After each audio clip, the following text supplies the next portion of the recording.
Bismillahirrahmanirrahim. Assalamualaikum warahmatullahi wabarakatuh. Halo semuanya, salam sejahtera bagi kita semua. Bertemu lagi dengan saya, Narajib, peserta pelatihan dasar CPNS Kementerian Agama tahun 2021, gelombang 2, angkatan 3. Ini adalah podcast kedua saya. Pasti sahabat sekalian sudah mendengarkan podcast pertama saya tentang komitmen mutu. Di podcast kedua ini, saya akan mencoba untuk menjelaskan sedikit materi tentang anti korupsi. Berbicara tentang anti korupsi, pasti sahabat sekalian tidak asing lagi dengan yang namanya korupsi. Apalagi anak-anak zaman now yang sekarang ini cepat banget akses berita di media online. Karena di online itu kita sering disuguhkan dengan berita korupsi. Walaupun sahabat sudah begitu kenal dengan yang namanya korupsi, di sini saya akan memperjelas lagi ya. Semoga penjelasan ini menambah wawasan bagi kita semua.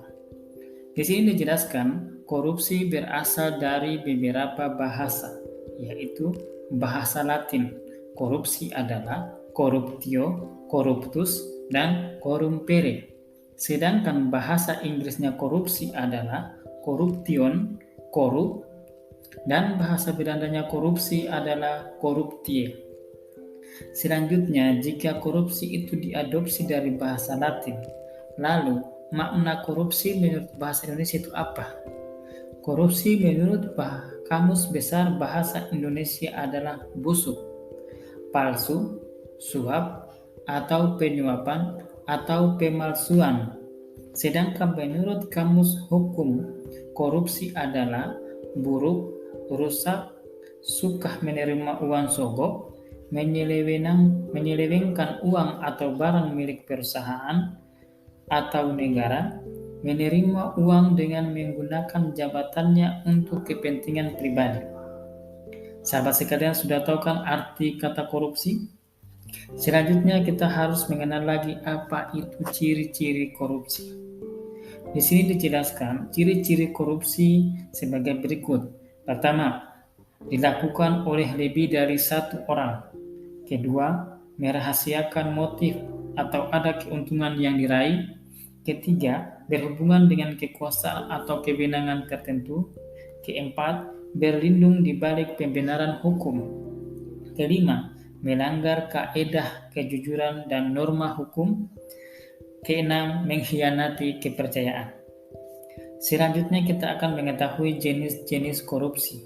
Jadi sahabat, korupsi itu juga terdiri dari beberapa jenis seperti 1. Kerugian keuangan negara, 2. Suap menyuap, 3. Penggelapan dana jabatan, 4. Pemerasan, 5. Perbuatan curang. Selanjutnya ada 2 unsur korupsi, yaitu 1. Unsur subjektif yang terdiri dari setiap orang atau penyelenggara negara atau pegawai negeri sipil atau korporasi. Sedangkan unsur objektif terdiri dari janji, kesempatan, kemudahan, kekayaan milik negara atau uang, akta, surat, dan lain-lain. Selanjutnya, bagaimana caranya agar tidak terjadi korupsi atau setidaknya korupsi itu dapat dicegah? Ada 2 cara untuk mencegah korupsi, yaitu yang pertama dilakukan dengan memperbaiki sistem yang terdiri dari 1. Peraturan perundang-undangan, 2. Reformasi birokrasi, 3. Menegakkan etika profesi dan tata tertib lembaga, 4. Penerapan prinsip good government. Nah, yang selanjutnya adalah perbaikan manusia.